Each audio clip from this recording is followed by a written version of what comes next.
Maligayang pagbabalik sa Rai Movie Recaps.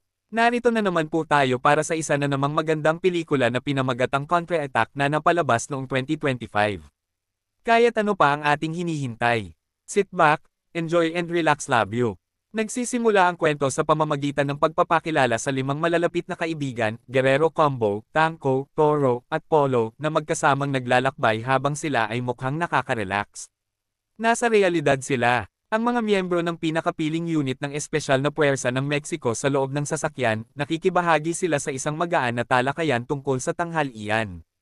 Gayunpaman, biglang lumiko ang kanilang paglalakbay nang may isa pang sasakyan na bumangga sa kanila, na sinundan ng walang awa na pag-atake ng baril. Ang eksena ay lumilipat sa 72 oras bago ang pananambang.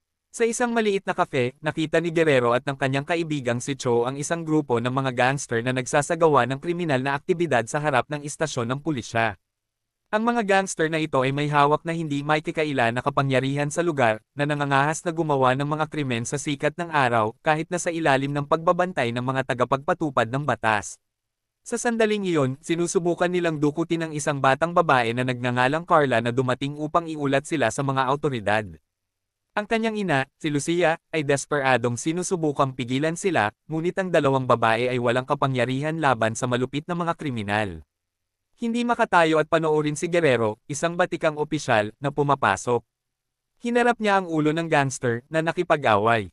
Di nagtagal pagkatapos sumugod palabas ng istasyon ng ilang pulis, ngunit sa halip na tumulong, may katangahang itinutok nila ang kanilang mga armas kay Guerrero, na nakatutok sa leader ng gang.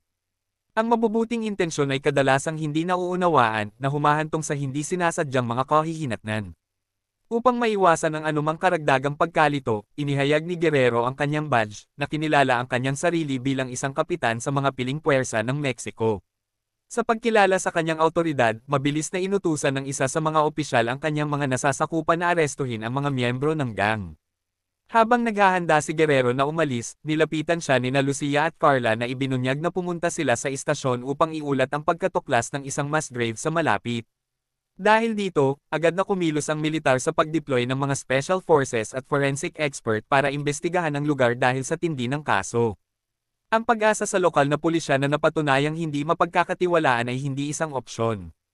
Pagdating sa lugar, natuklasan ng pangkat ng imbestigasyon ang mga bangkay ng maraming sundalo na dali-daling inilibing sa lugar. Gayunpaman, nananatiling misteryo ang pagkakakilanlan ng mga responsable sa massacre bilang parangal sa mga nasawing sundalo. Ang militar ay nag-organisa ng isang formal na serbisyong pang-alaala na nagpapahintulot sa kanilang mga pamilya na magbigay ng kanilang huling paggalang. Kasabay nito, ang nakakagulat na pagtuklas ng mass grave ay nangingibabaw sa balita sa bawat pangunahing istasyon ng telebisyon sa Mexico na nag-uulat sa trahedya na kaganapan. Sa lalong madaling panahon ay ibinunyag ng media na ang mga sundalo ay pinahirapan at pinatay habang sinusubukang manghuli ng isang kilalang-kilalang droga. Ang Panginoon ay pinangalan ng Joe Reyes.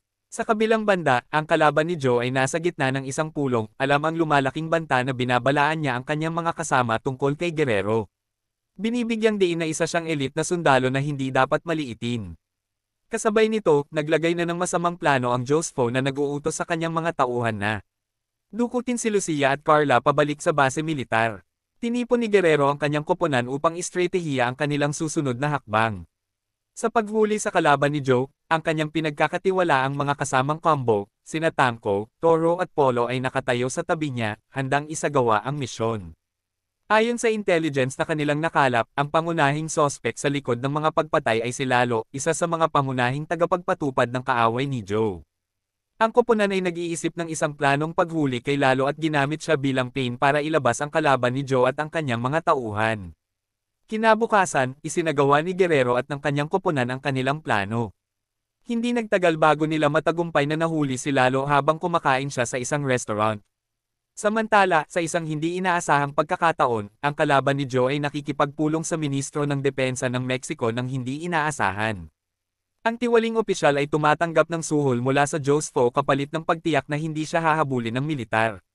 Sa sandaling iyon, ipinaalam ng ministro sa kalaban ni Joe na natap niya ang telepono ni Guerrero at naaresto na si Lalo na nakatakdang tanggapin ang pagkahulog para sa massacre bilang gantimpala para sa paghuli kay Lalo Guerrero at ang kanyang koponan ay binigyan ng 3 araw na bakasyon. Sinamantala nila ang pagkakataong ito para makauwi at makasama muli ang kanilang mga mahal sa buhay bago maghiwalay ng landas. Kumuha sila ng group photo para gunitain ang kanilang pinagsamahan sa misyon. Gayunpaman, ang kanilang maikling pahinga ay biglang nagambala ng eksena ng pananambang. Sa simula ng pelikula, naging malinaw na ang mga tauhan ng kalaban ni Joe ang nasa likod ng pag-atake, na determinadong alisin si Guerrero. Ngunit bilang mga piling sundalo, madaling madaig ni Guerrero at ng kanyang pangkat ang kanilang mga umaatake. Biglang dumating si Romano na may mga reinforcement para ipagpatuloy ang pag-atake.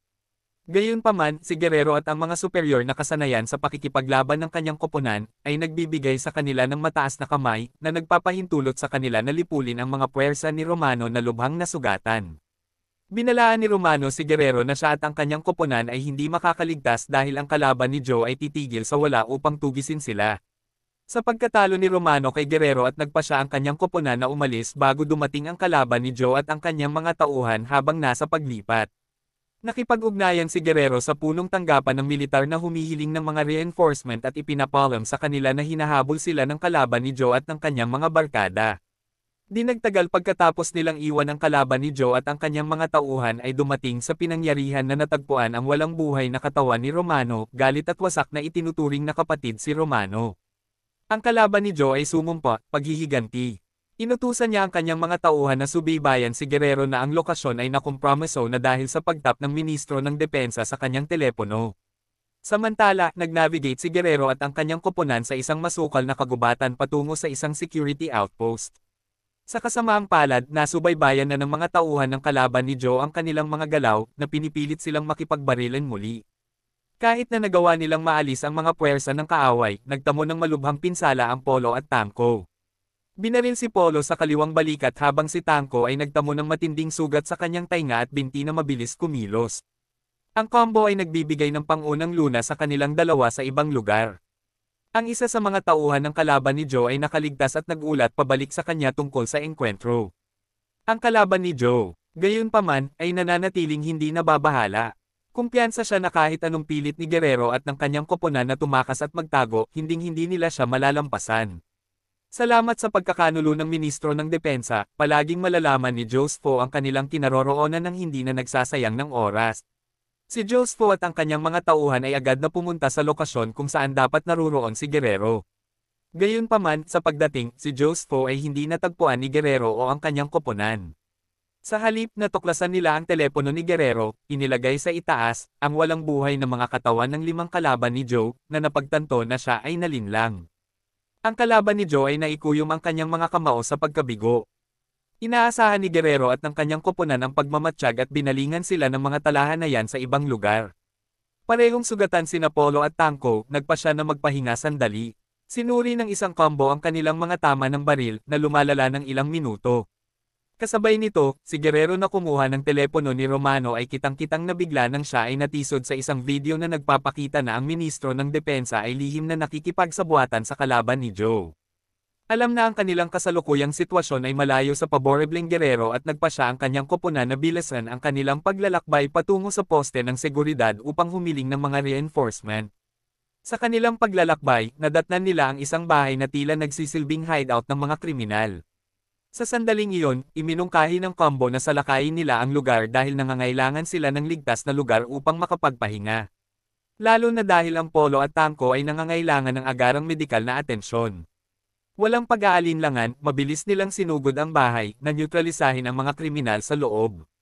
Gayunpaman, nahuli sila nang madiskubre nila ang 2 hostage na bihag sa loob ng isang bahay.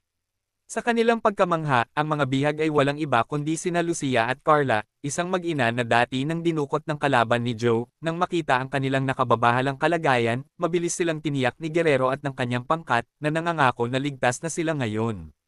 Bilang karagdagan, natuklasan ng koponan ang isang cache ng mga armas, bala, at mga pampasabog na nakatago sa bahay.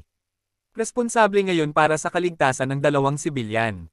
Naunawaan nila na ang bawat hakbang pasulong ay kailangang gawin ng may matinding pag-iingat. Sa kabila ng mabigat na pasanin at mga panganib na nagbabanta sa buhay na kanilang kinaharap, ang pagsuko ay hindi kailanman isang opsyon para sa kanila bilang mga sundalo. Handa silang ipaglaban ang lahat ng mayroon sila para makumplito ang kanilang misyon. Nang gabing iyon, umupo si Guerrero kasama sina Lucia at Carla. Ipinapaliwanag ang malagim na katotohanan. Sila ay hinahabol ng kalaban ni Joe at ng kanyang tao. Dahil doon, iminungkahi niya na umalis sila kaagad at tumungo sa security post para sa tulong bago umalis. Nilagyan nila sina Lucia at Carla ng bulletproof vests at nagayos ng protective formation na tinitiyak na ligtas na nakaposisyon ang dalawang sibilyan sa gitna ng kanilang grupo. Nang kumpleto na ang kanilang paghahanda, naghahanda na silang umalis ng bahay. Gayunpaman, paglabas pa lang nila, tinambangan sila ng kalaban ni Joe at ng kanyang mga puwersa.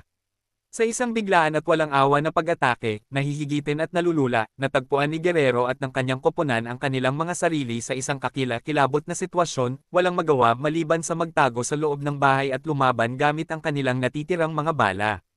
Samantala, hindi nakatiis sina Lucia at Carla na panoorin ang pakikibaka ng sundalo na inalok ng tulong sa labanan. Laban sa mga gangster, naantig sa kanilang katapangan. Nagpasya si Guerrero na turuan sila kung paano humawak ng mga baril. Kasabay nito, hiniling ni Combo kay Tanko na kunin ang kanyang tungkulin sa relo habang inaalagaan niya ang mga sugat ni Polo sa labas ng kalaban ni Joe at ang kanyang mga tauhan ay walang humpay na pinaputokan ng bahay, na pinilit si Guerrero at ang kanyang koponan na maghanap ng takip. Sinasamantala ang pagkakataon. Nang huminto ang mga tauhan ng kalaban ni Joe para mag-reload, naglunsad ng counter-attack si Guerrero at ang kanyang koponan. Sa hindi inaasahan, isa sa mga putok ni Guerrero ang tumama sa isa sa mga tauhan ng kalaban ni Joe na ikinasugat niya. Nang hamupa ang putok ng baril, mabilis na sinuri ni Guerrero ang kondisyon ng kanyang koponan. Ang kanyang tawag ay sinagot ng mga tugon mula sa lahat ng miyembro ng koponan, ngunit sa kasamaang palad, si Tanko ay nasa kritikal na kondisyon. Matapos barilin ng kalaban ni Joe, hindi makagalaw, desperadong tumawag siya para sa karagdagang bala. Dahil kinailangan ni Guerrero at ng iba pa na humawak sa kanilang mga posisyon, nagboluntaryo si Carla na ihatid ang mga bala sa Tanko. Kasabay nito, ilang mga tauhan ng kalaban ni Joe ang lihim na pumasok sa bahay sa pamamagitan ng isang daanan sa ilalim ng lupa. Lingid sa kaalaman ni Guerrero at ng kanyang koponan, ilang sandali pa, tinambangan ng mga nanghihimasok si Tanko at nahuli siya ni Carla nang walang bantay upang protektahan ang kanyang mga kasama. Inutusan ni Tanko si Carla na tumakas, determinadong maiwasan ang karagdagang panganib sa kanyang koponan. Ginawa ni Tanko ang pinakahuling sakripisyo sa pagpapasabog ng bomba upang maalis ang kalaban. Nakalulungkot na hindi lamang nawala ng Tanko si Guerrero, kundi pati na rin si Polo, na napatay ng kalaban ni Joe na may Polo na nawala ng napakaraming dugo, walang paraan upang mailigtas siya. Ang kalungkutan ay nagpabigat kay Guerrero at sa mga natitirang kasamahan. Hindi lang iyon, nagluksa rin sina Lucia at Carla sa pagkawala ng magigiting na sundalo na itinaya ang lahat para protektahan sila. Magkasama, nanalangin sila para sa mga namatay na mandirigma na umaasa na ang kanilang mga kaluluwa ay makakatagpo ng kapayapaan. Samantala, iniwan na walang mga pagpipilian. Napilitang sumuko si Josfo at ibinaba ang kanyang sandata. Gayunpaman, sa halip na humingi ng awa, hinamon niya si Guerrero sa isang one-on-one fight man-to-man. Bilang isang sundalong nakagapos ng karangalan, hindi maaaring saktan ni Guerrero ang isang walang armas na kaaway. Kaya, tinanggap niya ang hamon ni Josfo sa isang bare-knuckle duel. Noong una, nakipagpunyagi si Guerrero laban kay Josfo, na isang bihasang martial artist, ngunit habang inaalala niya ang mga sakripisyo ng kanyang mga nahulog na kapatid sa bisig, ang kanyang espiritu ng pakikipaglaban ay muling nag-iba na pinalakas ng determinasyon. Naglunsad siya ng walang humpay na pag-atake. Nilulupig ang kalaban ni Joe. Matapos talunin ang kalaban ni Joe, lumingon si Guerrero sa kanyang koponan at ipinahayag na sa wakas ay tapos na. Ang kanyang hindi natitinag na pagkamakabayan at katatagan ay kitang-kita sa dugo at sakripisyong naging tanda ng kanyang paglalakbay. Nang sumunod na umaga, pagkatapos ng isang nakakapagod na labanan na puno ng kawalan at kahirapan, sa wakas ay dumating ang mga reinforcement upang matiyak ang lugar. Ang isang malubhang na sugatan na kalaban ni Joe ay agad na inaresto at inihanda para sa paglilitis. Ibinunyag na sinadyang iligtas siya ni Guerrero, tinitiyak na siya ay magsisilbing saksi sa korte upang ilantad ang mga tiwaling opisyal na nakipagsabuatan sa kanya, kabilang ang taksil na ministro ng depensa. Mamaya Guerrero Combo Toro, sina Lucia at Carlo ay inihatid pa uwi ng helicopter, bagaman sila ay bumalik na may mabigat na pusong nagdadalamati sa pagkawala ng kanilang mahal na mga kaibigan. Ang mga alaala ni Apollo at Tanko ay mananatili sa kanilang puso magpakailanman. At dito na nga nagtatapos ang pelikula natin para sa araw na ito. Maraming salamat sa panunood.